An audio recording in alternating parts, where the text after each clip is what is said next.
অঙ্কে 90% শিক্ষার্থী যে ভুলটা করে সেটা তুমি করছো কি না এখনই দেখো।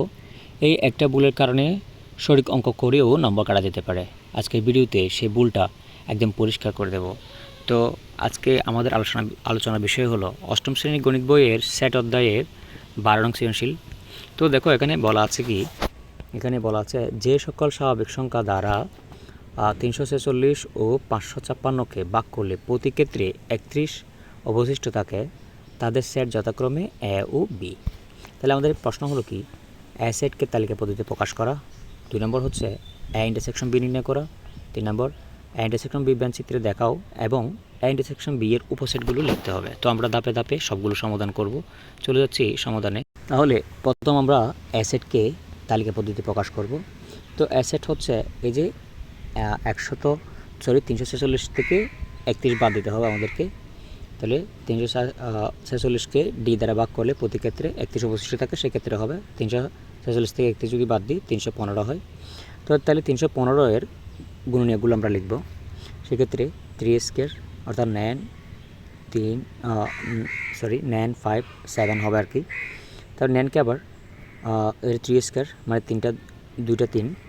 তো আমরা যদি এটাকে লসাগু করতে থাকি সেভাবে, তাহলে মৌলিক গুণনীয়কগুলো আমরা পাবো কি 1 3 5 7 9 15 21 35 45 63 105 এবং 315।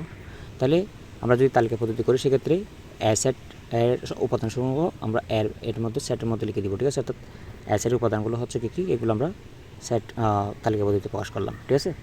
এখন আমরা ক নম্বর দেখব। ক নম্বর কী বলা হচ্ছে, অর্থাৎ বি সেট নির্ণয় করো প্রয়োজন। আচ্ছা, বি সেট আমরা কীভাবে নির্ণয় করতে পারি দেখো এখানে।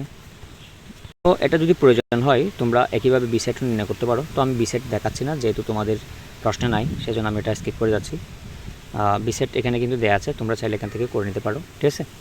তো আমরা খ নম্বর প্রশ্নটা করব। ক নম্বরে যেটা বলা আছে আমরা দেখতে পাচ্ছি এখানে, অর্থাৎ এ ইন্টারসেকশন বি নির্ণয় করতে হবে। তো আমরা এর মানগুলো তো এখানে পাইছিলাম, এই যে এর মানগুলো হচ্ছে কত, এই যে এখানে তালিকা পদ্ধতি করছিলাম, এখান থেকে আমরা এগুলো লিখে নিলাম। ক থেকে পাই এরকম করেও লিখতে পারো চাইলে তুমি। আর বি সেটের মানগুলো আমরা এখানে পাইছিলাম, দেখো এখানে বি সেটটা এখানে বের করতে হবে। বি সেটটা কি, অর্থাৎ এই যে 556 থেকে 31 বাদ দিলে কত আসে দেখো এখানে, যদি 31 বাদে 525 হয়। আর 525-এর মৌলিক গুণনীয়কগুলো এই যেগুলো, অর্থাৎ 1 3 5 7 15 21 25 এভাবে করে এগুলো আর কি। তো আমরা এগুলো বি এর উপাদান, বি সেটের উপাদানগুলো আমরা বি সেট তালিকা পদ্ধতিতে করে নেব, ঠিক আছে। তাহলে এ এবং বি আমরা ক থেকে পাচ্ছি এরকম লিখতে পারি এখানে। তাহলে আমাদেরকে যেহেতু এ ইন্টারসেকশন বি নির্ণয় করতে হবে, সেক্ষেত্রে আমরা এ বি এর মানগুলো লেখার পর এখানে এই যে এ বি এর মানগুলো আমরা লিখলাম, ঠিক আছে। লেখার পর আমরা এ ইন্টারসেকশন বি মানে মিলগুলো লিখব। মিল কী কী আছে দেখো এখানে, এক আছে, 3 আছে, 5 7, তারপর আছে 15, ঠিক আছে। তারপর আছে 21, তারপর আছে কত, এই যে 35 আছে, তারপর আছে কত 105, ঠিক আছে, 105। আর কোনো কিছু মিল নেই, সো আমরা এগুলোই লিখব। এগুলোই অর্থাৎ যেগুলো মিল আছে সেগুলো আর কি, কমনগুলো নিব আমরা। এটা হচ্ছে এ ইন্টারসেকশন বি নির্ণয় করা। এখন আমরা গ নির্ণয় করবো। গ নম্বর কী বলছে আমাদেরকে দেখো, প্রথমে বলছে বেঞ্চিত্রে দেখানোর জন্য এ ইন্টারসেকশন বি এটা বেঞ্চিত্রের মতো দেখাতে বলছে, ঠিক আছে। তো আমরা বেঞ্চিত্র লিখে নিলাম। এটা এ সেটের উপাদানগুলো, এখানে বি সেটের উপাদানগুলো, ঠিক আছে। আর যেগুলো মিল থাকবে, কমন থাকবে, দুইটার মধ্যে মিল আছে, অর্থাৎ এগুলো আর কি এ ইন্টারসেকশন বি, সেগুলো এই যে হলুদ কালার যেটা চিত্র সেটার মধ্যে থাকবে আর কি। তো সেগুলোই আমাদেরকে এবার এ ইন্টারসেকশন বি এর উপসেটগুলো লিখতে হবে। তো এ ইন্টারসেকশন বি এর মধ্যে এখানে 8টা উপসেট আছে, ঠিক আছে। অর্থাৎ উপাদান হচ্ছে 8টা এখানে। যেহেতু উপাদান 8টা এখানে এ ইন্টারসেকশন বি এর মধ্যে, তো আমরা 2n হিসাব করব, 2n। তো এনের জায়গায় যদি 8 দিই, 8টা 2 গুণ করলে 256 হয়। তার মানে 256টা এখানে উপসেট হবে, ঠিক আছে। প্রথমে একবার করে করে লিখবা, ঠিক আছে। আমি তোমাকে সিস্টেমটা দেখাই দিই দেখো।